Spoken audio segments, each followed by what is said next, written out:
everyone. Good morning. And thank you for attending my presentation. I would like to share my experience with you. In this semester, there are 6 professors providing me their courses. At the same time, 5 and other professors introduce their teaching experience in weekly seminar. Additionally, there are excellent works from Betty, Mary, Gretchen, and Amy, and the helps from the speech center. Because of above factors, we can enjoy opportunities of experience the process of class at SAUE. So allow me to show my grateful thanks. I still remember the scene of when I came into class for the first time at SAUE. While gradually conquering difficulties of second language, I began my learning trip. In the process, I really found many differences between 2 universities, even 2 countries. Now I can show you a list. For example, in America, people always think teaching should be interesting, while in China, people think teaching should be serious. In America, learning beyond class, because students should prepare and finish a sort of tasks in their spare time, while in China, all things will be finished in class. In America, as a professor, he or she would provide all sorts of materials, and they encourage their students have all sorts of opinions. While in China, we often think only textbook is right, and only standard answer is worthy. In America, more participating are often be encouragement, while in China, students often are asked to pay their attention and listening. In America, creativity is regarded as the most important factor to success, while in China, hard work is most one. In America, as a teacher, he or she would prepare a detailed teaching plan at the beginning of the semester, and they will follow it strictly. While in China, the teaching plan is rough, and they often change them. In America, less students compose small class, while in China, most students compose big class. In America, there are more equipment are used in class to support teaching, while in China, less equipment is used in our class. In America, there are more communication between teachers and students, while in China, teachers are responsible for speaking and students responsible for listening. In America, more practice is emphasized, while in China, more theory is more important, because we think in students' future career, they begin to use practice. Maybe this difference not true. It's just come from my own feelings. But I think in any difference is absolutely in any case. Even if 2 students, 2 teachers are teaching the same group of students, using the same textbook, instructing the same content, and stay in the same classroom, the difference is still existing, because different teachers have different teaching styles, different personalities, different values, and different life backgrounds. So when I feel at least a little difference, I always ask myself, what is deep and real causes to this difference? I think if this difference comes from Americans' traditional culture, Americans' economic support, American science and technology, Americans' Americans are objective factors. I cannot change them by myself in China. I cannot use them in my class in Northwest Normal University.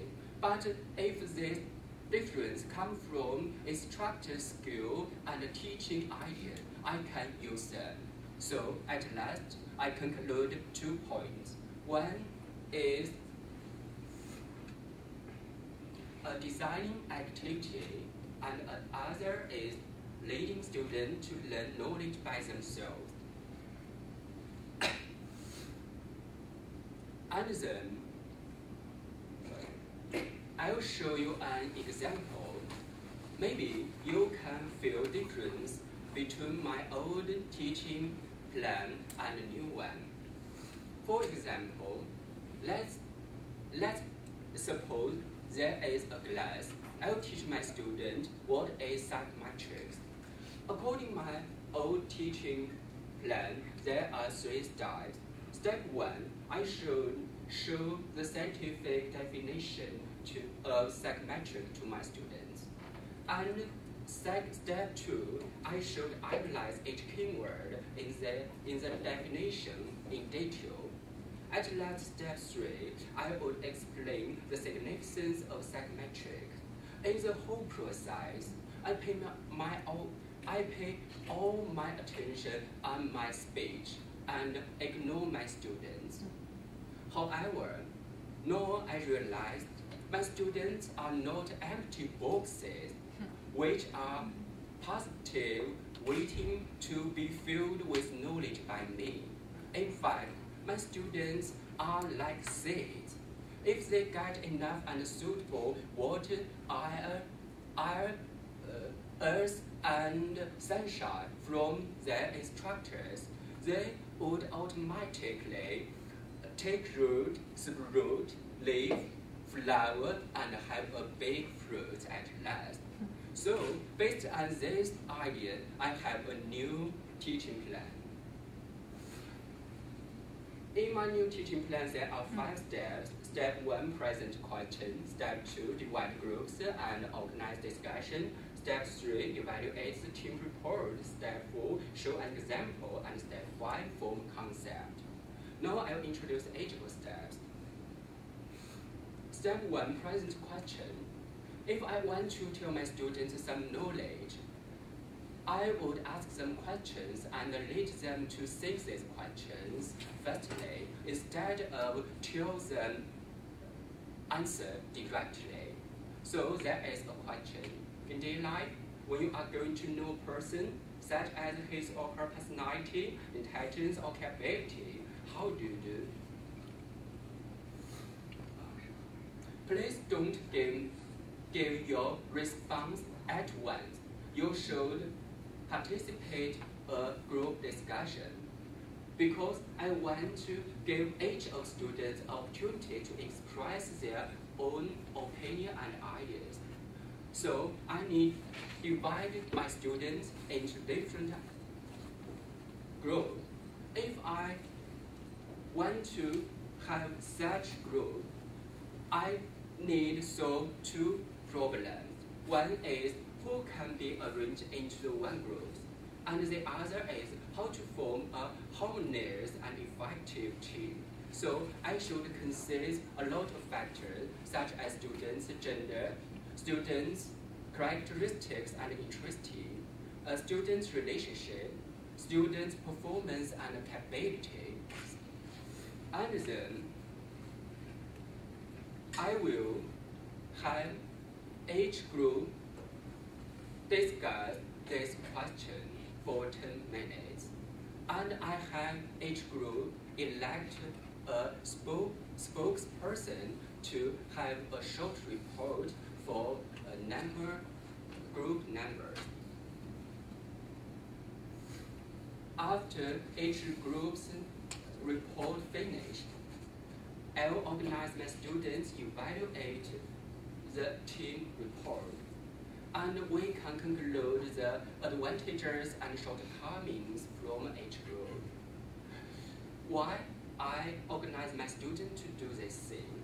Because my purpose is help my students to think which one is best one to help us to understand human being.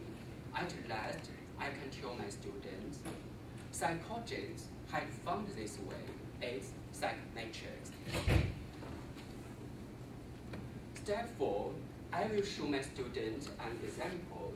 There is a classical personality skill, APQ.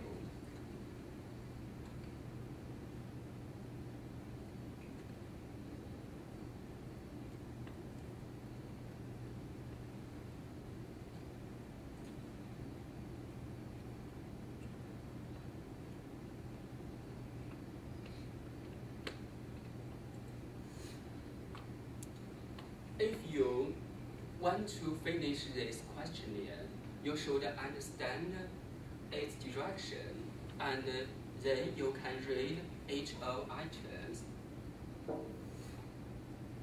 And you should understand each number's meaning. And at last, select your own item to be suitable to you. It's normal. You can use it compare your own personality. Of course, the real scientific skill is rather complicated. It's just an example. The last step is forming concept.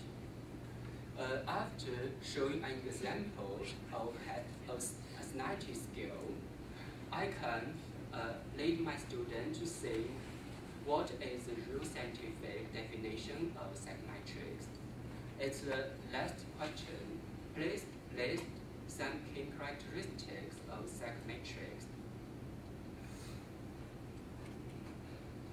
In the whole process, by providing spending materials and design interesting activities, I can lead my students to learn knowledge by themselves, finding questions, solving questions, and transferring theories from books into their own beliefs and ideas.